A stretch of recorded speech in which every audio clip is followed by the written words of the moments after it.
السلام علیکم ورحمۃ اللہ وبرکاتہ۔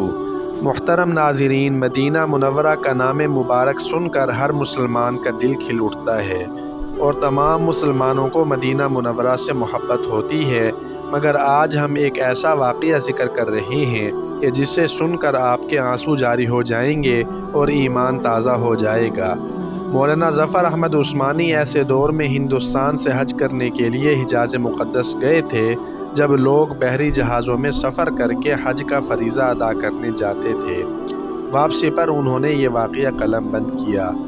فرماتے ہیں کہ میں ساری عمر کسی محفل میں ایسا لاجواب نہیں ہوا سوائے ایک موقع پر، جب ہم حج کرنے کے دوران مدینہ طیبہ گئے تو اس وقت مسجد نبوی سے ملحقہ اپنا خیمہ لگایا اور وہاں رہائش رکھی، اور ادھر سے ہی مسجد نبوی میں آ جاتے، اور شدید گرمیوں کا موسم تھا۔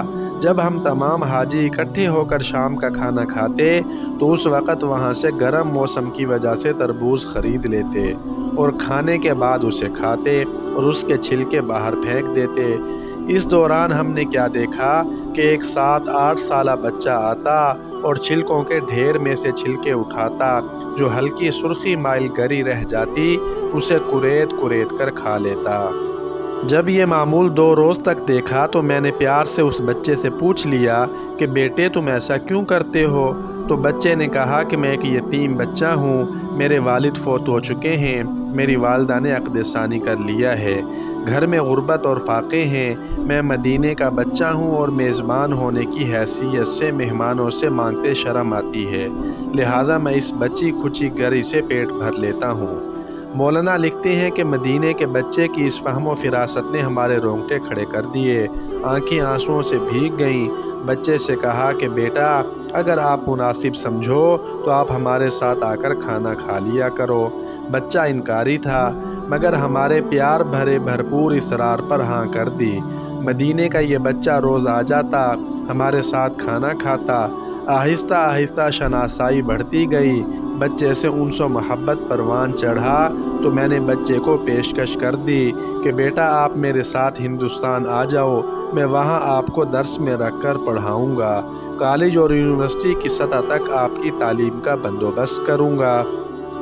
تو بچے نے کہا کہ میں اپنی والدہ سے بات کر کے آپ کو آگاہ کروں گا۔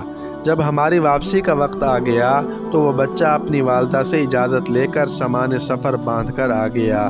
ہمیں بڑی خوشی ہوئی، بچے کو ساتھ لیا۔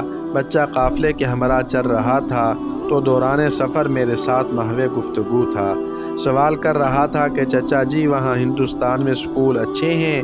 میں نے کہا کہ بیٹا بہت اچھے ہیں۔ وہاں مجھے اچھے کپڑے پہننے کو ملیں گے؟ میں نے کہا کہ ہاں بیٹا۔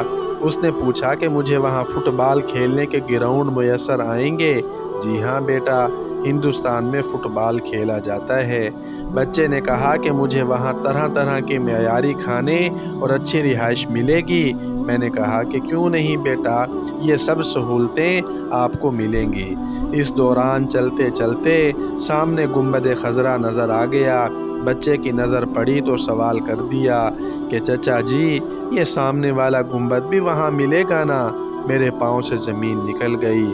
بچے کے اس سوال نے مجھے لاجواب کر دیا اور میں نے تڑپ کر کہا بیٹا اگر یہ گنبد وہاں مل جاتا تو مجھے یہاں آنے کی کیا ضرورت تھی؟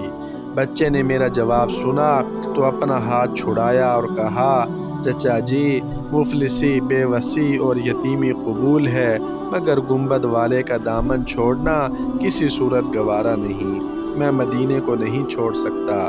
علامہ صاحب لکھتے ہیں کہ بچہ ہمیں روتے ہوئے دم بخود چھوڑ کر بھاگا اور نظروں سے اوجھل ہو گیا۔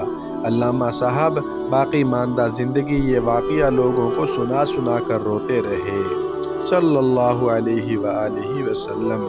اللہ تعالی ہمیں بھی مدینہ منورہ کی گلیوں میں پھرنا نصیب فرمائے۔